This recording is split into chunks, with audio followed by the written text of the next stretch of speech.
just to welcome you all on this evening.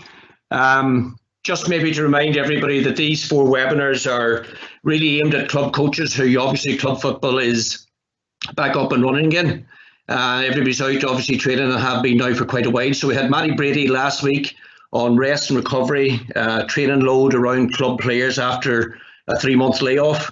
Tonight we're going to have a look at systems of play and potential setups. Just maybe to remind everybody too as well that next Wednesday we have Tony McEntee on doing how to move your club from a league footing on to championship footing. What does it take to make that step up from league football to championship football? And obviously we're all looking forward to that. And then we're finishing off on the last week with Oisin McManus doing a hurling one as well. Okay, so just systems of play, right? So I suppose the first point we want to make is that it's different for every team. A lot of it depends on the players that you have at your disposal, the level that you're playing at. But I think, everybody would like to think that they have a system that is going to give them an advantage, that they have some work on set plays, they have some planning for set plays, that they have some playing strategies which the players are aware of and know. And really at the end of the day, it's all about gaining an advantage. A lot of people think that these things only started in the last 10, 20 years. I think since humans were on this planet, whether it's hunting animals or whether it is in warfare or whatever else, people always had some sort of system, some way of gaining an advantage, and that is not new. And sometimes you think, listen to some of the pundits, that all of these things came up recently, but it has been around for quite a while. So we know and we all accept, I think, that systems, it's not an exact science, it's different for everybody, and a lot depends, as we said earlier, of who you have at your disposal and the players.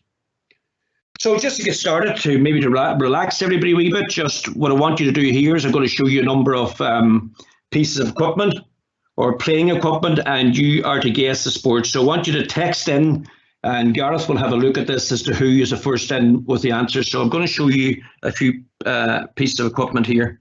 So you're to just guess the sport. So what I'm looking for here is a sport for all 8 pieces of playing equipment. And I'm going to let you have a minute just on that.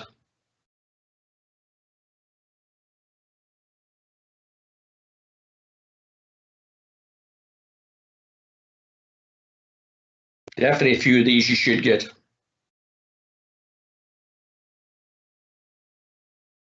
So about another 30 seconds or so. Don't worry too much about whether you get them all right or not. It's just, as I say, it's a bit of crack.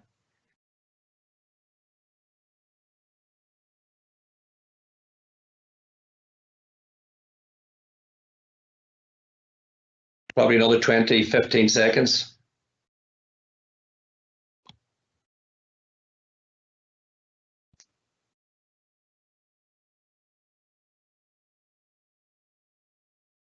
So obviously the first person with the most right answers in will be the winner. So thanks for taking part in that. So there's the answers. If you didn't get them, you'll definitely get them now. So number 1, Gaelic football, 2, snooker, 3, baseball, 4, basketball, 5 is a nice hockey ball, or better known sometimes as a puck or flat ball. 5 or 6 is the slither, and 7 racquetball, and 8 squash ball. Last 2 may be a little bit more difficult. So just the outcomes for tonight. So at the end of the session, coaches will have discussed and debated some of the key pieces in the performance jigsaw, of which systems of play is just one. Sometimes you get managers and coaches who come into teams and they just think, right, we've got to get a system here, and the system will be the be-all and end-all of everything. But if the rest of the pieces of jigsaw are not in place, if players, for example, are not fit enough to execute the system, then it won't work. So it is just one of a number of pieces. So all things are important, all things in moderation. So what is important with developing team play in Gaelic sports? We will look at that. So if you are developing team play systems, then how do you do that? And what is the best way of getting your team to buy into them? Various strategies. We'll look at various strategies from your own and the opposition's restarts. So we know that restarts is now a massive thing in Gaelic games. So we'll look at a wee bit at how we might set up some strategies for that. You will have different ones. It's constantly evolving. Nothing ever stays the same. So what worked for you in one match, you need to be constantly looking at how you can perfect it, make it better for the next. We'll look a wee bit at defensive formations with a few video clips on how we might set up defensively if and when possession is lost. And Tony at the end will spend maybe about 10 minutes just looking at a menu of potential attacking setups. So first of all, theory, what is the definition of team play? So we know that technical proficiency is a player's ability to execute the skills in the heat of the battle.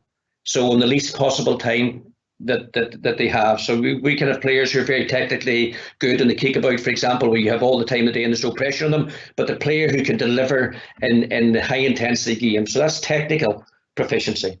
Tactical prowess is for me, is the individual's ability to weigh up situations, to anticipate, to be aware of the players around him or her, but not necessarily collectively. Team play is when we get the collective, when we get a team deciding that they want to play it a certain way, they want to set up certain systems of which all of them must play a part.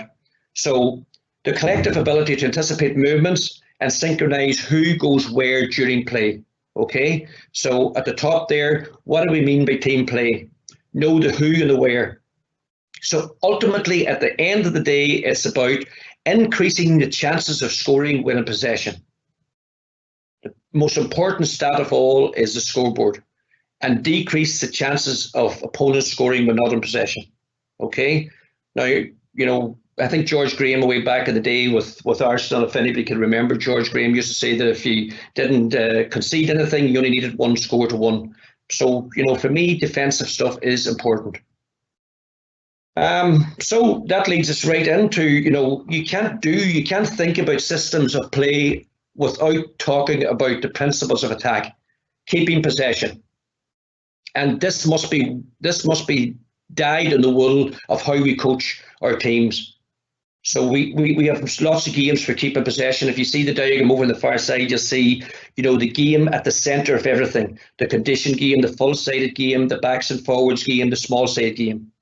We're not saying drills are a thing of the past. We're saying, yes, they're important, that you can go into maybe perfect certain things and back out into the game. But you will have games for keeping possession, for passing, width and depth and penetration, the wide man. Think of all the conditioned games you play to get players thinking about these things. And these things need to be done at training before you can actually ask players to execute systems in the actual game. Support from wide and deep, running off the ball, getting players into the scoring zone.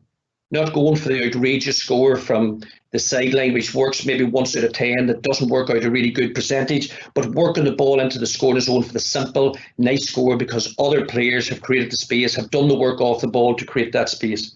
Movement off the ball, same thing. Games you can play at training where, the player, the minute he gives the ball, has to continue that run.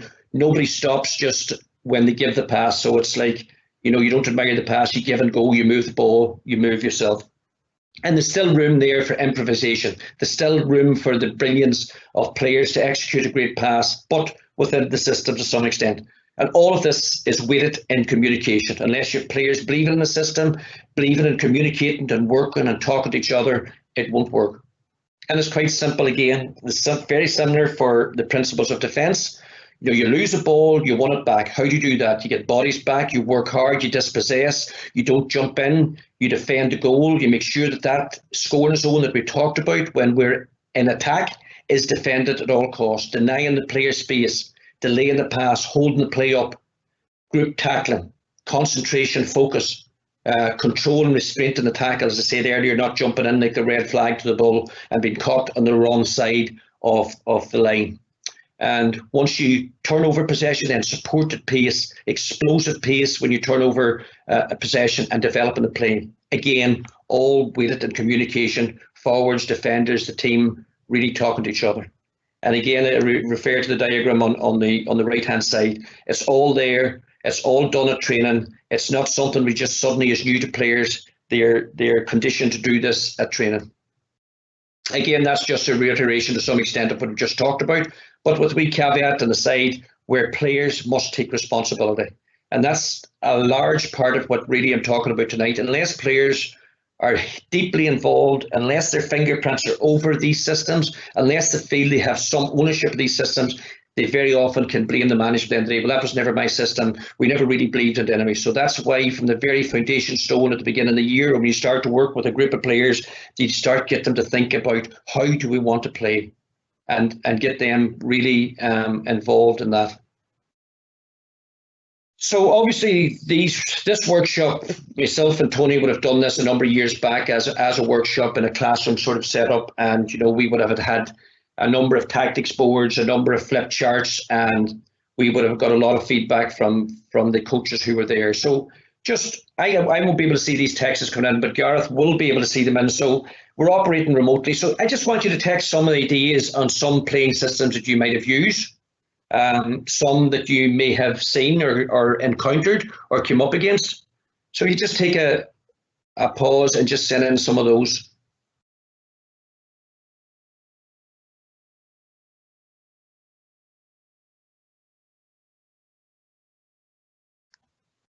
So just when you've that done, okay, so that's something maybe we'll use further down in this presentation, but also, what do you think now? So you've sent in some systems that you've encountered or used, that's fine. I want you now to think about what also needs to be in place in your team, in your group of players, in your squad, as well as playing systems. What needs to be in place, maybe even before you can consider systems of play? For example, we referred to earlier, there's no point having a system that requires a lot of energy and a lot of fitness if your players aren't fit. So that's the sort of thing I'm trying to get at. So maybe we'll just look at a few of these. So I suppose the point that we're trying to make is that, setups and systems are just one piece of the performance jigsaw. So all the other pieces need to be in place. The components of fitness, the speed endurance, the rest and recovery, the strength, the power, the explosiveness, all of the things that make up fitness. They need to be technically proficient, able to execute the skills in the least possible time in the heat of battle. And this is all done in your training. Your training should all be focused on this. Individually, they should be tactically aware. Good individually tactical players, aware of the surroundings, play with the head up, being aware of the good pass, anticipating and getting out in front of their man, all of those type of things. Lifestyle in all its parts, what to do off the field as well as on it. So those things are all key. So don't put all your eggs in one basket in terms of that a system is going to deliver everything for. You're obviously trying to coach players that are going to have some self-reflection in their DNA, that they actually analyse, reflect in the game, and can be critical of themselves as well from time to time. And I think you really do require players that are selflessly committed to the team.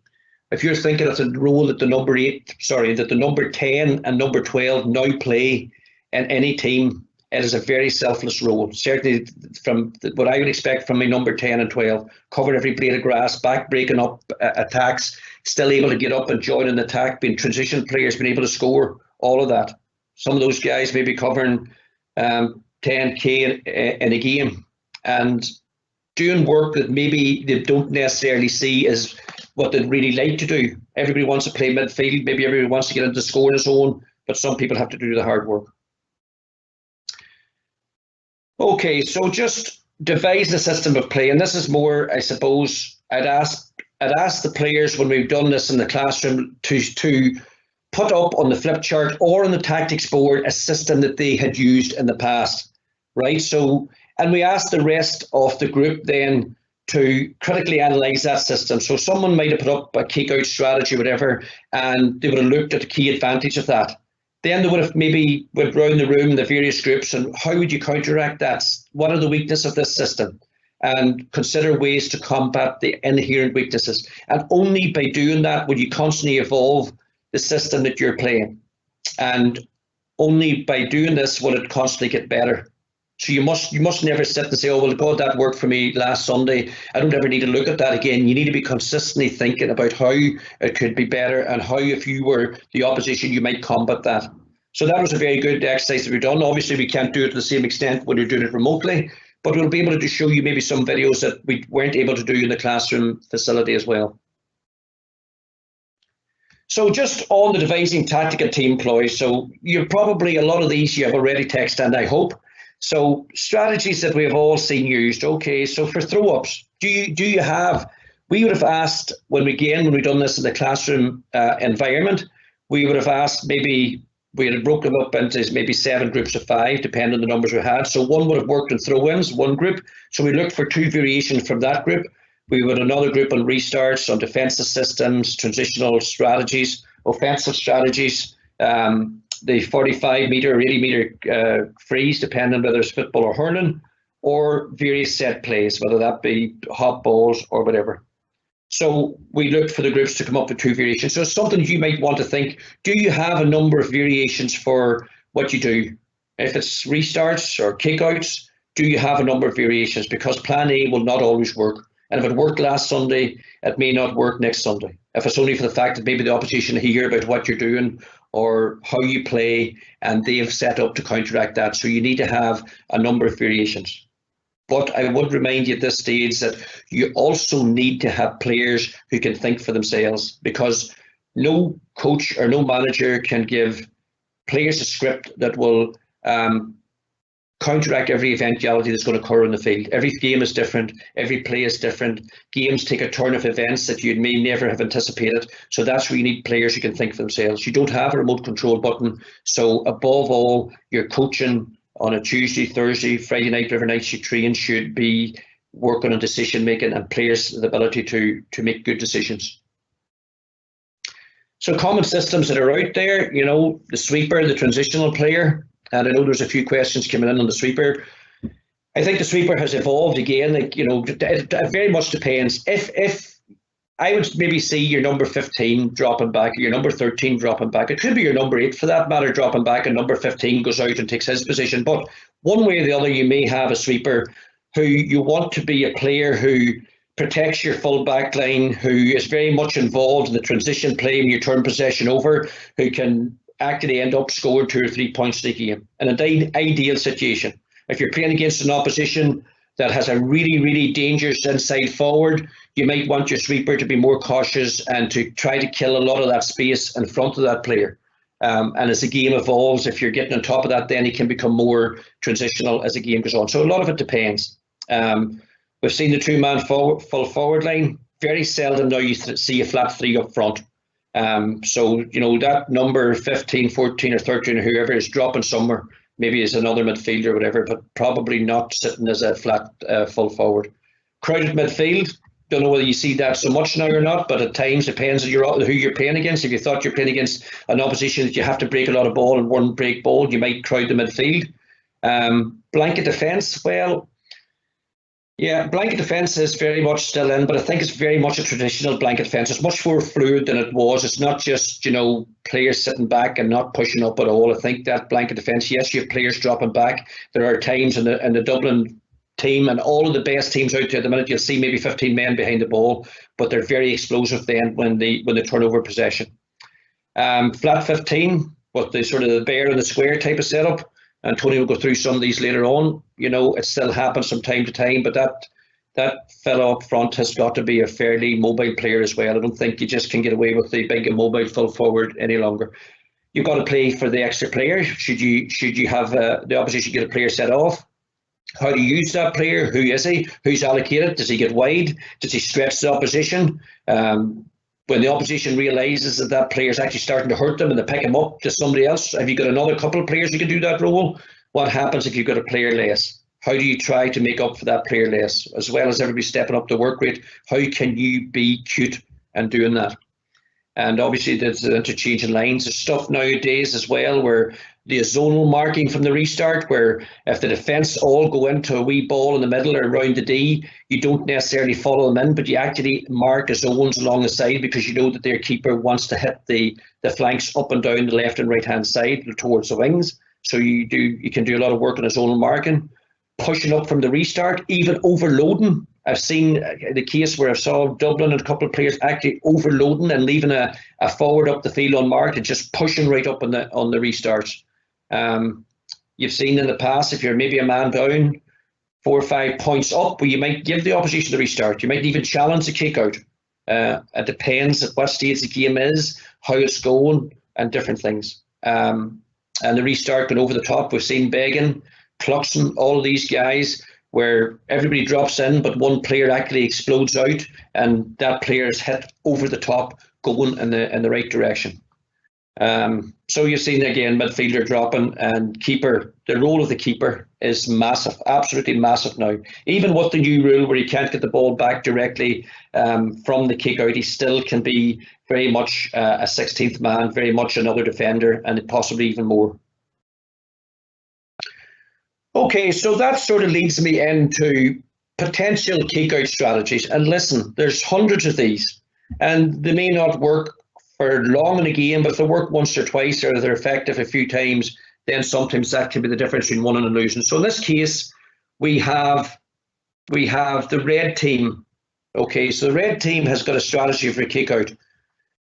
So they've put their number 2 and number 4 to the end lines roughly along the 20-metre line. If they're not followed, they're available for a kick-out. If it's done fast and quickly, you can just imagine, it's chaos after an attack. The ball is going wide, or the ball is going over the bar from a free kick, and the red team know what they want to do, but maybe the blue team is not so sure. So number 2 and number 4 shooting out the 20-metre line along the side, they can be free potentially.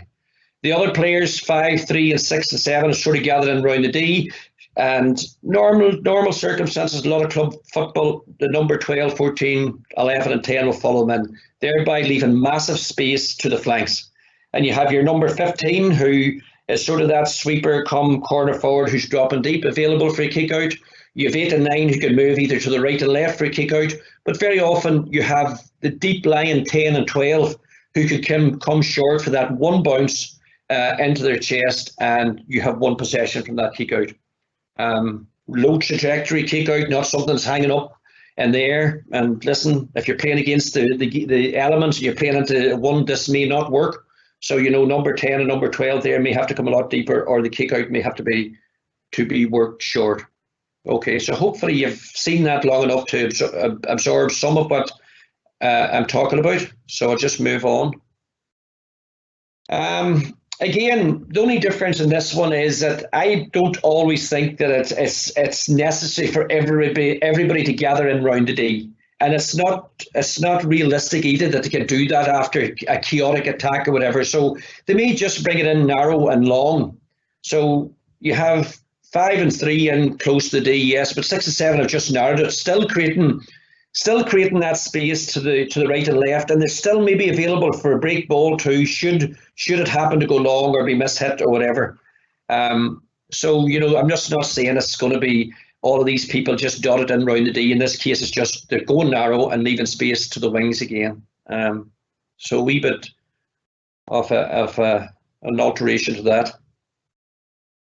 That's what I talked about earlier, just about pressurising the restart. In this case here, again, you have the blue team who are trying to work the kick out, right? But in this case, the blue team may have gone narrow, hoping that the reds are going to follow them in. But the reds have decided to mark the 6 zones there, right out to almost, I think, the 65-metre line. So you have 15 whose responsibility is in a zone to make sure that any kick out that comes into that zone, and obviously these guys are waving their hands, making themselves big, a lot of movement, distracting the goalkeeper, but their responsibility is their particular square, and the zone will mark that square and to stop that kick out going to the flanks. And you have 8 and 9 who have stood a wee bit to the outside of their men, the red 8 and 9, to try to combat that. And you have 5 and 7 have pushed up fairly well in their number 10 and 12. And in most cases, I would like to think that kick out could be a 50-50 one. That's been forced long. Number 5 is really giving it tight to 12 and 7 to 10. So it's just, you've seen, it's definitely at intercounty level. I don't know whether, it takes a lot of work to get this to happen at club level. It only takes one weak link in the chain to make it not work. So, but it is food for thought. And I suppose this here is just where if you do lose the kick out, in this case, the blue team are trying to hit the kick out. So again, the space has been created to the two flanks, and you're hoping that 12 or 10 are potentially going to win that, or potentially the ball has gone short. But anyway, say 10 and 12 do win it, then immediately just from a defensive setup, number 10 and number 12 and number 11 want to be dropping back into that hole, into that scoring zone, in round here as much as possible. So in round that area. And that's why I might prefer to see 10 and 12 not following right into the D, but staying out a bit so they don't have to run the whole length of the field to try to get back into the hole where they need to be. Okay, now some of these videos, so hopefully everybody's muted, and maybe obviously you're going to need your video on for this, but these videos should hopefully play relatively well. Okay, so this is just before we start, this is just a kick out where the green team are looking for possession from their kick out. The keeper is, again, they've gathered in relatively tightly, not maybe all sitting around the D like we talked about, but relatively tightly, creating space for number 11 or number 10 to run the ball towards the sides. In this case, it goes 11, comes deep. The space has been created in that area. Still a fair bit of work to do. But the key thing here is that, these can lead to scores. Possession can lead to scores if your transition is explosive enough. And you can see the number 6 won that ball from the second hand pass and continued his run and drove through and lays the ball back. And the ball is popped over the bar. Now, this video is in a loop, so just let us look at it again so we do understand what's happening. So we've pulled it in relatively tightly. You might say the opposition, slept a bit. Maybe they did. But listen, all that has to work is once or twice. But as I said, number 6 took the second pass. You need explosive transitional play at this stage. And obviously a couple of players with a wee bit of pace helps. 6 possibly could have went on through, take his own score, but done the right thing. And the ball is popped over the bar. One very similar one. I had 3 or 4 of these, but I think, 2 makes the point. So this is just a very similar one. Again, it's been pulled in relatively tightly. I think in this case, number 10 goes deep. It has to come quite deep for this ball, but still the transition play is very good. So the video could be a little bit jumpy here. So number 10 goes deep, just about gets the ball on the 20-meter line. But again, it's a transition play that is quite explosive. Man coming off the shoulder, breaks the line, breaks a couple of lines actually, delivers to, again, number 5. Another man off the shoulder, number 11. And back of the net. Now, obviously, these things don't work 100% of the time, but here's a goal and a point that we've just seen coming from a strategy that works on a few occasions.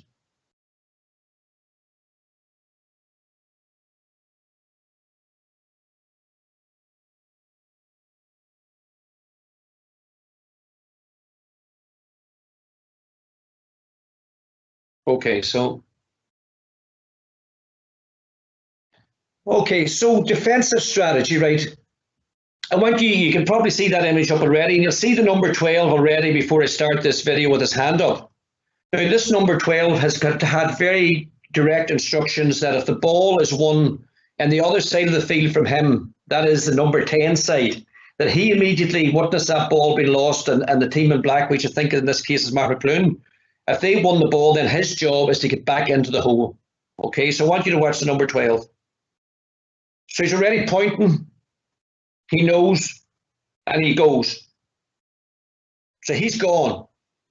Now you might say that's a dangerous strategy. Number 5 sitting there, hasn't been seen, but it's up to him to be aware that the number 5, once he comes into the scoring zone, has to be picked up as well. But just remember where the number 12 went. So the number 12 is back over somewhere to our right-hand side at this stage. The ball has been held up. The momentum has been taken out of this attack as well, so that's given the number 12 even more time to get back. And this boy Freeman drops the ball in. Very unlucky actually not to get a point possibly to this. But number 12 wins the ball. Okay, so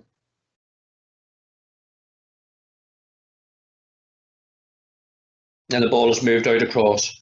So you might want to just look at that again.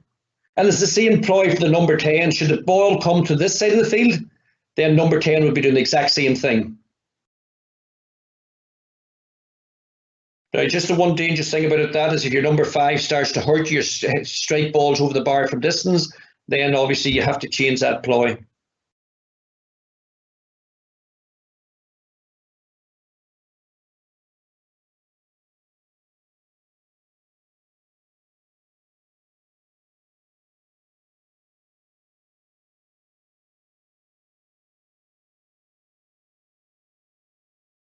Okay, so you have probably seen enough of that. So number 12 wants that ball back. Again, something pretty similar. This ball is probably kicked away needlessly, a poor maybe execution of a foot pass.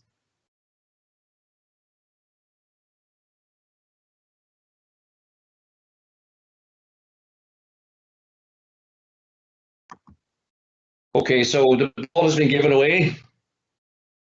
The black team wins the ball again. Number 12, although you haven't been able to see him, has done something quite similar. He saw the ball being lost. He drops back into the hole. This is coming to the latter stages of the game where they have to go big. And number 12 is back in there again to win that ball and putting himself about the place. And wins the ball back and play develops. Okay, and just in case, I'm just using this number 12 again. So some people at this stage may be of the opinion that number 12 does nothing, only defend. So I just want to show you where a ball actually comes to his side and he wins it, or he wins it on the break. Okay, so this ball comes out, lands on top of the number 12 area. I think he wins the break. So here he wins the break, puts a pass in and continues his run. So he puts a fairly decent ball in. Wee bit of a hopeful kick into there. But number 12 follows it up and sticks it in the back of the net. So that's what you're looking for from your wing half forwards in any system that I would be thinking of. And that's just hard work. And that probably hasn't changed a lot over the last years. You always want your players to work hard. So it's not just being defensive, but it's having the I suppose, the aerobic endurance to cover every inch of the field, to be in defence, to be in attack. And maybe this fell luckily for him, but I could show you quite a number of more clips of that number 12 who in that particular year did some serious work. Okay, so that is, I suppose, really a lot of what I was trying to say. So we're talking here about coaching system play. How do you do it? How do you get player buy-in? Well, you must involve players. You must communicate what you want to do. You must show that it can work, and you must try to give them ownership. Okay, it can't be a dictatorship, because if you impose your system on a team, ultimately if it fails, they will blame you. So they must have a feeling that they've got some ownership of it. You need technically proficient players, good first touch and all that, and that comes from good coaching. All the small-sided games, the wee diagram that we showed earlier on. You need individually tactically aware players, they're able to make the right decision at the right time, and that has to be coached at training time and time again. Okay, it won't happen overnight. It has to be done by repetition, repetition, repetition, and games with a specific theme on them for what you want to do. Teamwork, leadership. So there has to be leadership. I think there has to be in any group of players 5 or 6 players that form like a guiding coalition within a group, that you can listen to those players. You involve them maybe a wee bit more than the normal players, and the rest of the normal players or the other players of the team know that exists, and it's not something that's done on the sly or anything that is open. So Joe Smith, a lot of big words here. Joe Smith believed that players should know the role. Very clearly know the role, and you must get players to ask questions. And I know that you're in business when players start asking you questions, sometimes ones that you don't have answers to, that they really are interested in what the role is. What should I do if this man drops here? What do I do if the number 5 sticks the ball over the bar? And I might be saying to him, well, you have to go push out and put him under pressure. If he's hurting us, you have to stop the hurt. So you have to walk through this at practice time and time again. Tactics boards, yes. Videos, yes, all brilliant for getting your point across, but walking through it at practice and challenge games, in the actual games themselves, we're always learning. But don't let your players hide behind the systems. Sometimes players will say, oh, that's what you told me to do, or you tell a player, right, I want you to go man-to-man with your player, and you see him up in a completely non-threatening position, standing side beside his man when he could be helping out somewhere more. So that's up to the player's own knowledge of the game. Praise players, constantly praise players, not just for the sake of praising or when it's not the right time, but when it is the right time. And it must be rooted, all of this must be rooted in good coaching, good games and good drills, and focused, and everything has to hinge on what you're trying to do. So every night you go to training, it has to relate to what you want, how you want your players to train and play. And listen, it may not always work, and sometimes you might just be up against a better team, but that has to be acknowledged. And if you have players and coaches who can self-reflect, they will acknowledge that. and work as much on decision making and crisis. Try to get your games at training, try to get them as close to crisis point as you can. You know, that they're playing, the players get used to playing in crisis, making decisions and crisis points of the game. I suppose I'm going to conclude my bit now just before I hand up to Tony. But again, this is maybe a wee bit of reiteration of what we've already said. So don't impose your system. Give players ownership. Of course, you have to be in charge. That doesn't mean that the tail wags the dog, but it means they have a role to play. Your coaching has to reflect how you want your players to play. Restarts, transition, attack. So your coaching must reflect everything you're hoping to do. And it must suit the strengths and weaknesses of your team as well. You know, you must have a team. If you want to run the ball a lot, then you must have players who are fit to do that. If you want to kick the ball, then you have to have players, you know, who want to kick the ball. But possession must be retained. But you must have systems that are flexible enough to deal with various oppositions. What worked for you last Sunday, you have to be aware how the opposition might react to that. If they've been watching you, and you might need to know the strengths and weaknesses of opposition. That might change what you want to do from Sunday to Sunday. So you need a variety of systems, and you need players who can adapt. And a variety of players for roles. We're talking about number 15s coming deep and all the rest. If you're just one player who can do that and is very effective at that, that's a precarious situation, because you'll need a number of players who can do that. And practice, practice, practice. Never forget that some of our players at club level, you know, it's like any classroom. Some players will pick up things much quicker than others. Some may need a bit more help. So be aware of that. Know your players and know your opposition. Do your homework on the opposition. And as I said before, don't be afraid to use all the various videos, tactics, apps, but nothing beats games. So I'm going to hand over to Tony. So I'm just going to allow Tony here to take control of the presentation. Right, I'm going to show you a few systems. I'm sure you'll know the ones that I'm talking about here, coaches, but we're going to go through a few. Roger explained the whole scenario on what the systems is all about. So, as I say, there's going to be a few, and the first one up here is a normal one, the man-to-man or girl-to-girl, whatever you want to call it. And I've noticed with the questions that came in whenever yous were registering for this workshop or webinar, coaches, a lot of the questions was based around was player to player, was it going out of fashion? And, you know, I'll answer that question. Maybe now is the time to answer that question. You know, I would say that, you know, in a lot of clubs, especially up to the 14 level, they would let their boys and girls play. But, you know, this after on the 14 level, or even in cases that on the 14 level, they'll be going into some type of system of play. And but as I say, at that very young age level, there's some clubs and coaches would just let the kids play. Now, as Roger talked about in his presentation, coaches, you know, that doesn't say that your kids or young players don't work hard. Absolutely. You know, at any level, whenever they start to play the game, they have to get into a habit of working hard, because if they do that in the start of their careers, then there's a good chance they will continue right through their careers working hard. You don't want players standing about, especially as Roger talked about through his presentation, the half forward line, the 10, the 12, the 11, the 8 and 9. That middle third is so important that you have a certain amount of work ethic. So you're not going to stop young players from going back and turning the ball over. In fact, you'll be clapping them in the back for doing that. That's great work. So that's the normal setup. But no, from 16 right through the senior, to answer the question, coaches, you know, man to man or girl to girl or player to player, whatever you call it. And as I say, it was mentioned earlier on the presentation, the 3-player full forward line. Rarely do you see it happen. Yes, it happens, but most teams only play 2 up there. They'll not play the 3rd player. He or she can be out working around the middle of the field. So that's just the first one. Just move on, Roger, to the next one. Okay, this one here, coaches, is 3 players dropping. And I thought I'd be able to show with arrows in here, but I can't get this up here, coaches, because I don't have control of the presentation. So I'll just try to do it with my mouse here. We're talking here about number 15, number 12, and number 10 in the red team.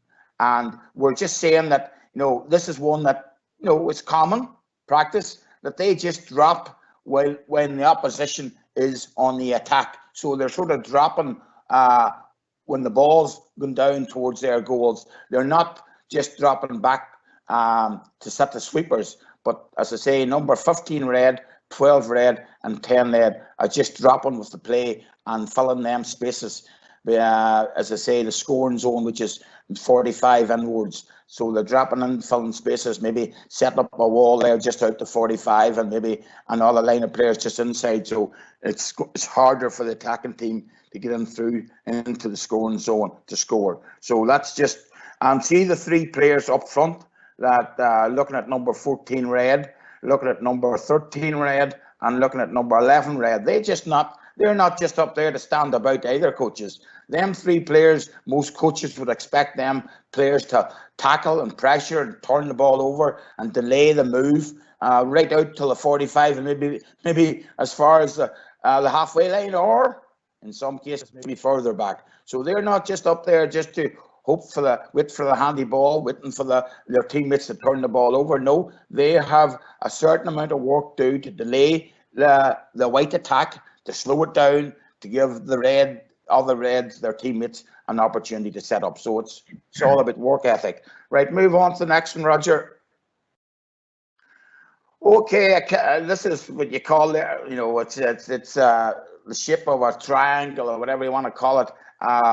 Two inside, for example, we're looking at the white team here. We're looking at number 13 and we're looking at number 15 white, and number 14 plays out towards the 45. So it's leaving a lot of space for the ball to be hit inside to the two players inside. Again, if I was able to show you, I'd be showing you wee arrows. 15 and 13 is just not all the time running straight out to collect ball, because as a defender, as a defensive team, you want them to run out further out the field, because the further they go from goal, the less danger they are to your team. But these players should be crisscrossing, 15 going towards 13 to get ball into this space, and 13 vice versa running into this space. So crisscrosses more as much as running straight out for the ball. And then, as I say, if the ball's coming out of the half back line, maybe the target is number 14, because the ball might not be able to travel that whole distance from